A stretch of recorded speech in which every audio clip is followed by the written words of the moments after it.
I grew up in Southside Chicago as the son of a migrant family from central Louisiana.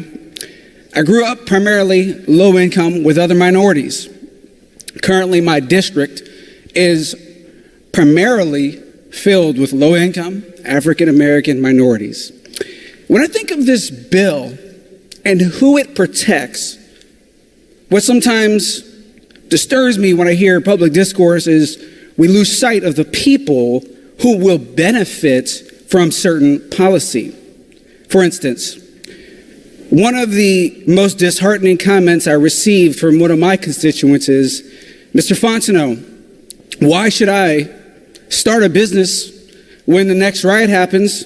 It's going to be burned, looted, and my livelihood will be gone. What kind of response could I give that? What disturbs me about the rioting that we saw in my area in Wilson was my sheriff, Calvin Woodard, the first black Democratic sheriff, had people throw bottles at him when he stood up for what was right. My mayor, Carlton Stevens, the first Democratic mayor, had people attempt to assault him when he did what was right. Our downtown, Nash Street, an African American owned district, glass covered the floors, fire covered the areas, bricks were prepared to hurt law-abiding citizens. What I appreciate about this bill is that it protects low-income African Americans. When you look across the nation at where these riots took place, Los Angeles, Chicago, Minneapolis, black neighborhoods were the neighborhoods that were hurt.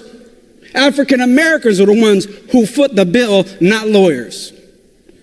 And therefore, I look at this bill as necessary to protect the most vulnerable population, the population that cannot go to court because of money, the population who sometimes will never know the windfall of a super phenomenal wealth increase. It's a reality we must fight for. And things like this, where we are not protected by our current laws, only serve to endanger my people.